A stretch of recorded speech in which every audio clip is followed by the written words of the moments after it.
Welcome to the Hypnolady show.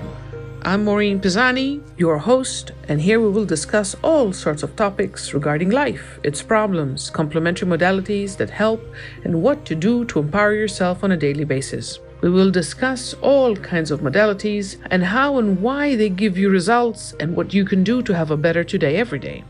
As we go through episode by episode, I will be discussing all kinds of topics, but remember, I will never highlight a problem without offering you a solution. So make sure you listen all the way.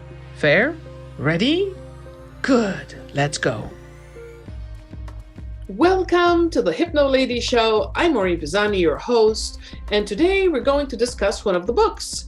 And today's book is Against All Odds. Yes, it's right over here on my left shoulder. It's the one that became a bestseller in September of 2020, and it too has a purpose. Yes, as I've mentioned before, I write books specifically with an intention to help. And according to what I notice people are coming to me with, it's almost like, keeping my finger on the pulse. Oh, this is a topic that we're facing, a lot of us. Oh, this is what's happening nowadays. So there are things that I want to share with you, like when COVID was really pedal to the metal, I had a lot of clients dealing with death. They were going through so much pain. So I wrote Dare to Ask. We'll discuss that one coming up soon. But today, Against All Odds. We know life isn't easy. And we know some of us have a bumpier road than others. But at every juncture, at every bifurcation, at every moment where we have a choice, we have a choice. That's the point. We can choose the victim, or we can go through it. We can come out bloody and bruised, but we can walk with our head held high. I know most of you have seen the Rocky movies.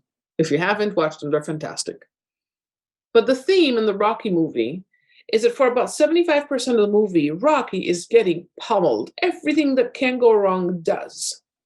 And then there's a magical moment. And then things start happening. And then he starts training, especially against the Russian. And then you keep watching, right? And suddenly now, instead of going against him, now you're rooting for him. And then the last 25%, he does it. And by the time he wins, oh my gosh, you are just pumped. Your adrenaline is flowing and you're ready to conquer the world. Following that with your life. The reason I wrote Against All Odds is because I admittedly have had a bumpy background. Yes, I've fallen flat on my face many times. But at every bifurcation, by the way, if I were too sick to fight in the moment, and yes, I have been in those situations, I appreciated that I need to retreat, that I needed to take some time. But I didn't stay in the victim mode for too long. I fought back. I came back. I determined what I was going to do. I demanded not to be forgotten, not to be let go of, not to be whisked away with the general public in mediocrity, in victimhood, in no. Against all odds, I fought back. Against all odds, I came back. Against all odds, by the way, if I did it, you can too.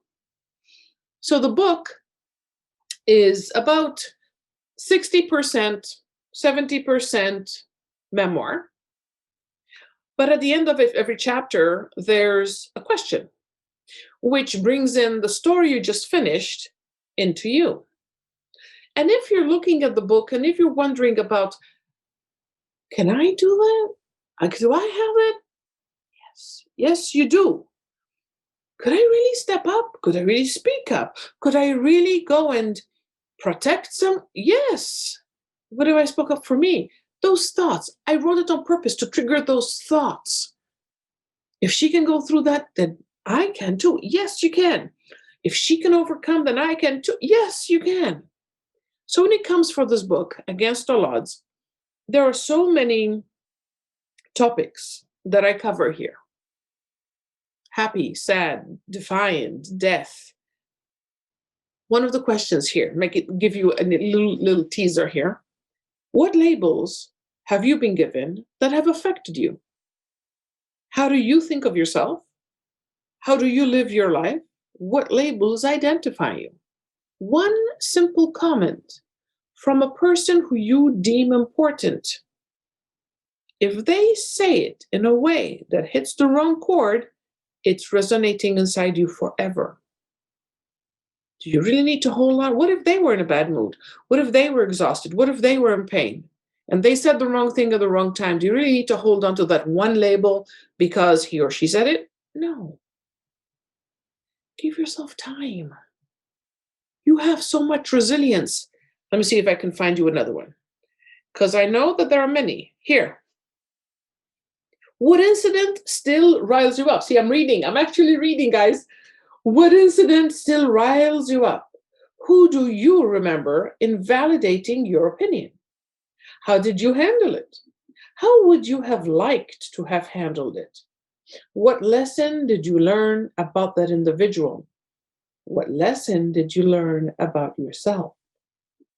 Now, one, I know that you're wondering, what kind of story did I say to have those questions at the end, right? But the thing is this.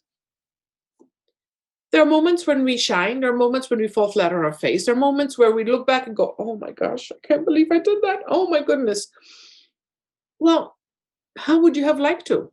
If you think of that as a dress rehearsal, how would you have liked to adapt it, edit it, change it, upgrade it? So the next time, should you ever face another situation like that again, you know what to do. And by the way, what did that action, what did that event, what did that situation show you about that person? What about you? Is it a moment that you're going to be proud of yourself for? Is it a moment that you'd rather forget, never bring up again? Even if it is one of those moments, what could you learn about you? Remember, the one thing that keeps us going in our unconscious mind is protection. Our unconscious mind's intention is to keep us safe. So even when we look back and there's that awful, stupid situation that you handled in the worst possible way, yes, I have those too. You think about it and you go, okay, so now I see it. My unconscious mind wanted to keep me protected, so it helped me do this, this, and this. But am I there now? Because I'm here now. And I'm today's Maureen. And I'm today's Maureen with today's tools. So a little bit of forgiveness can seep in. Because if I have 10 tools today, but when I did that stupid thing, I had 2, can I appreciate that only 2 tools wasn't enough for that scenario? And can I appreciate that today, because I have 10 tools today, I'm never going to be in that situation again? See? And that all comes from Against All Odds. Yes, it's on Amazon. Yes, it's on the website. If you go to the hypnoladyshow.com and go to books, there it is. So if you have any questions, you let me know. Comments, topics, you read the book, you liked it, you read the book, you hated it, let me know. I'm here to serve. So from my end, as you now know, keep shining brightly and continue to be blessed. Bye-bye. It's been great having you with me. If you're interested in getting daily updates, just subscribe to this podcast, in which case it will pop up every single day for you to listen to. If you'd like me to bring up a certain topic or answer specific questions, reach out to me at thehypnoladyshow.com. Find Contact Maureen and send it over. Thank you for joining me. I really, truly appreciate you. If you enjoyed what's been shared today, feel free to subscribe, like, and share with your friends. That's it for me. I'm looking forward to talking with you tomorrow, but for now, shine at your brightest and continue to be blessed.